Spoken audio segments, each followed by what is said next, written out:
नमस्कार दोस्तों, स्वागत है आपका हार्दिक टीच स्पेशल यूट्यूब चैनल पर। दोस्तों, आपका ये प्री बोर्ड के पेपर चल रहे हैं कक्षा 10वीं के।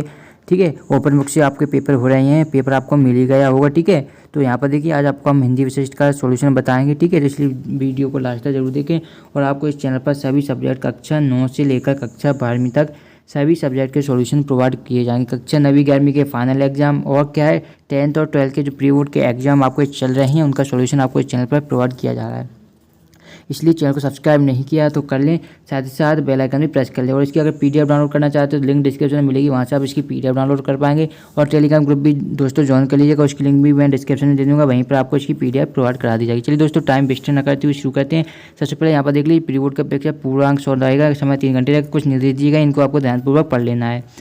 अब देखिए, पहला क्वेश्चन था हमारा, निम्नलिखित कथनों में से सही विकल्प चुनकर लिखनी है। दोस्तों, आपका यह प्री बोर्ड का पेपर है। ठीक है, ध्यान में रखिएगा। सूरदास जी के पदों की भाषा है अवधी, ब्रज, हिंदी या बुंदेलखंडी। दोस्तों, सभी को पता है जो सूरदास जी के पदों की भाषा ब्रज भाषा है। ठीक है, आपने एक जो कवि परिचय किया होगा, कवि परिचय सूरदास जी का, उसमें आपको स्पष्ट लिखा गया है कि ब्रज भाषा का उन्होंने प्रयोग किया अधिकतम। तो इसकी आंसर क्या हो जाएगा, ब्रज भाषा। फिर देखिए, लोक संस्कृति का जन्म कहाँ हुआ। दोस्तों, यह आपका 5-6 बार फाइनल एग्जाम में पूछा जा चुका है, इसलिए बहुत ही ज़्यादा इंपॉर्टेंट ऑप्शन देख लीजिए। शहरों में, गाँव में, कस्बों में या विद्यालयों में। दोस्तों, जो लोक संस्कृति का जन्म हुआ है वो हमारे गाँव में हुआ है। ठीक है, इसमें सभी स्टूडेंट, कोई भी स्टूडेंट इसको गलत नहीं करेगा। बहुत ही सिंपल क्वेश्चन है, कई बार पूछा जा चुका है। ठीक है दोस्तों, अगर आप फाइनल एग्जाम में अच्छा स्कोर करना चाहते हैं, दोस्तों आप प्रीवियस ईयर के 5-6 साल के पेपर को अच्छे तरीके से याद कर लीजिए, तो आप बहुत ही अच्छा कर पाएंगे, अच्छा स्कोर कर पाएंगे। देखिए, तीसरा निंदा रस के लेखक हैं जयशंकर प्रसाद, हरिशंकर परसाई, प्रेमचंद या हजारी प्रसाद द्विवेदी। दोस्तों, सभी लोगों को पता होगा निंदा रस के जो लेखक हैं वो हरिशंकर परसाई, यानी कि 2 नंबर का आपका ऑप्शन बिल्कुल दोस्तों सही है। दोस्तों, इसी प्रकार के सॉल्यूशन के लिए चैनल को सब्सक्राइब जरूर कर दी। श्रृंगार रस का स्थायी भाव शोक, करुण, रति या विस्मय। तो दोस्तों, श्रृंगार का होता है रति। ठीक है, आपको इस नंबर का आंसर लगा देना है। ठीक है, और जो करुण है और विस्मय, तो ये अलग अलग रस के स्थायी भाव होते हैं। ठीक है, इस तरीके से इसका आंसर हो जाएगा रति। अब देखिए, 2 पदों के मेल को कहते हैं संधि, समास, छंद या अलंकार। तो आपके पास 4 ऑप्शन दिए गए हैं। तो दोस्तों, आपको हमेशा याद रखना है, 2 पदों के मेल को क्या कहते हैं, हम समास बोलते हैं। ठीक है, ध्यान में रखना है, कन्फ्यूजन बिल्कुल भी नहीं होना संधि और समास में। ठीक है, तो इसका आंसर आपका क्या हो जाएगा, समास। ठीक है, इस तरीके से दोस्तों आप देखिए, प्रश्न क्रमांक हमारा 2 आता है। 2 में हमें बताना है रिक्त स्थानों की पूर्ति उचित शब्दों का चयन करके हमें लिखनी है। दोस्तों, इसका भी सॉल्यूशन बताएंगे। सॉल्यूशन बताने से पहले दोस्तों, अगर आपने अभी तक इस वीडियो को लाइक नहीं किया तो लाइक जरूर कर दें। ठीक है, चलिए सॉल्यूशन आगे बढ़ाते हैं।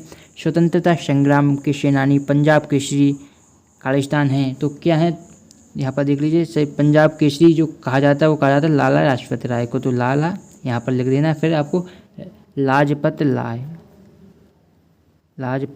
राय, इस तरीके से आपको इस क्वेश्चन का सॉल्यूशन कर देना। ठीक है दोस्तों, कोई भी डाउट आते हैं तो हमारे टेलीग्राम ग्रुप को ज्वाइन कर लीजिए, वहाँ पर आपको इसकी फुल पीडीएफ सॉल्यूशन शायद मिल जाएगी। देखिए, फिर पद की पहचान कविता के रचयिता। दोस्तों, मोस्ट आईएमपी क्वेश्चन है फाइनल एग्जाम के लिए प्री बोर्ड के साथ साथ। तो दोस्तों, इसका आंसर हो जाएगा हरिशंकर परसाई। ठीक है, मैं लिखते चल रहा हूँ आपको, जिससे कि थोड़ा भी क्लियर, सारे डाउट क्लियर हो जाए। हरिवंश राय बच्चन है, यहाँ पर हो जाएगा आपका, एक बार मैं फिर लिख देता हूँ, हरिवंश राय बच्चन। ठीक है, इस तरीके से आपको आंसर हो जाएगा। अब देखिए, नेक्स्ट है सुश्रुत के चिकित्सा ग्रंथ का नाम है। तो बहुत ही इंपॉर्टेंट दोस्तों, सभी को पता है सुश्रुत है। ठीक है, इस तरीके से आपको लिख देना है सुश्रुत। ठीक है, आंसर हो जाएगा। और संहिता भी चाहें तो आप लिख सकते हैं सुश्रुत संहिता। ठीक है, इस तरीके से आपको आंसर लिख देना है। फिर देखिए, अर्थ की दृष्टि से वाक्य के प्रकार होते हैं। दोस्तों, ये बहुत ही इंपॉर्टेंट क्वेश्चन। अर्थ की दृष्टि से वाक्य 8 प्रकार के होते हैं। अगर दोस्तों आपसे रचना के आधार पर पूछा जाए तो ये भी पूछा जा सकता है फाइनल में, तो 3 आपको याद रखना है। ठीक है, फिर देखिए, फिर गीत का छंद के प्रत्येक चरण में मात्राएं होती हैं। दोस्तों, ये 26 होती है, यानी कि 26 मात्राएं होती हैं। आपका इस तरीके से आंसर हो जाएगा। अब देखिए दोस्तों, नेक्स्ट आती है हमारे सत्य। तो दोस्तों, आपको सत्य भी हम बता देते हैं। देखिए, पहला है बालक राम अवध के राजा दशरथ के पुत्र थे। तो ये तो कहने वाली बात नहीं, सभी स्टूडेंटों को पता है कि राम के पुत्र जो दशरथ के पुत्र ही थे भगवान श्री राम। ठीक है, स्वामी रामतीर्थ एक बार जापान गए थे। दोस्तों, ये भी आपका बिल्कुल सत्य है, स्वामी जो रामतीर्थ है जापान गए थे, तो ये भी सत्य हो जाएगा। फिर देखिए, तीसरा है निंदक समाज में सम्मान के पात्र होते हैं। दोस्तों, निंदक नहीं होते समाज में पात्र। ठीक है, ये ध्यान रखना, असत्य हो जाएगा आपका। ठीक है, तीसरा। चौथा क्या है, देखिए, पहला सत्य, दूसरा सत्य, तीसरा सत्य। तो चौथा है जिसे जीता ना जा सके उसे विजयी कहते हैं। ठीक है, तो दोस्तों, यही भी आपका असत्य हो जाएगा। 5वां, जहाँ लोक सीमा का उल्लंघन हो वहाँ युक्ति अलंकार होता है। दोस्तों, यही भी असत्य है, क्योंकि वहाँ अतिशयोक्ति अलंकार होता है। ठीक है, तो इस तरीके से पहला सत्य, दूसरा सत्य, तीसरा सत्य, चौथा सत्य, 5वां असत्य। ठीक है, क्रम भी आपको याद रखना है। ठीक है, फिर देखिए, चौथा है सही जोड़ी मिलाई। दोस्तों, सही जोड़ी भी मैं आपको बता देता हूँ। ठीक है, एक ही चैनल पर आपको सभी सॉल्यूशन मिलेंगे कक्षा 9 से 12वीं तक के। देखिए सही जोड़ी है प्रश्न आ और बा है। देखिए हमें दिया गया है पहला है आ और बा में मातृभूमि का मान। तो मातृभूमि का मान यह है जो है हरिकृष्ण प्रेमी की है, याद रखना, ठीक है, हरिकृष्ण प्रेमी। फिर बेटियां पावन दुआएं। तो बेटियां पावन दुआएं हैं, सभी लोगों को पता है। बेटियां जो पावन दुआएं वो है अजय हाशमी द्वारा लिखित है, ठीक है। फिर चिर सजग आंखें उन्नीदी, ठीक है, चिर सजग आंखें उन्नीदी, तो ये महादेवी वर्मा की है, ठीक है।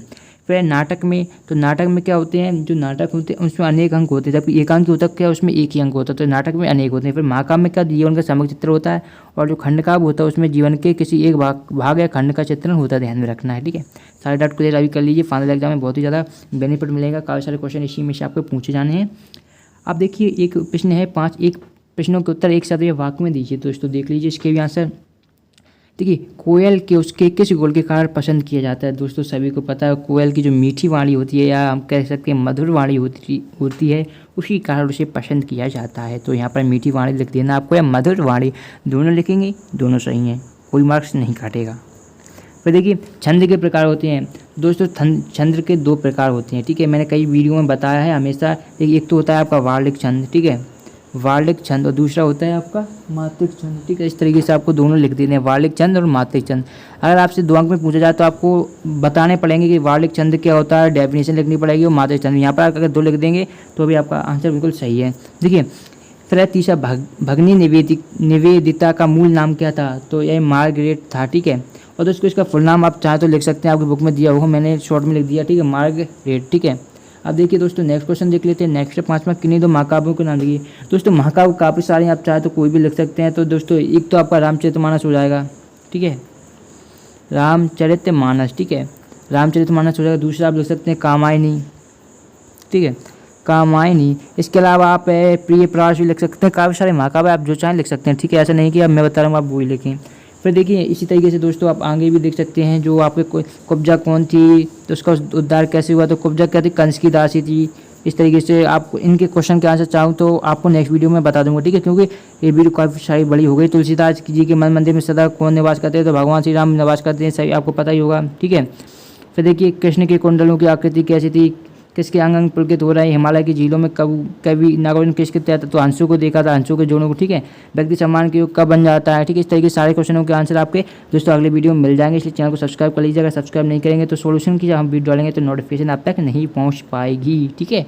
सब्सक्राइब कर लीजिए, क्योंकि सब्सक्राइब करना बिल्कुल ही फ्री होता है। कैसा होता है दोस्तों, फ्री होता है, फ्री में सब्सक्राइब कीजिए और सोल्यूशन आप तक पहुँचता रहेगा, ठीक है। आज की वीडियो को यहीं समाप्त करते हैं, धन्यवाद दोस्तों।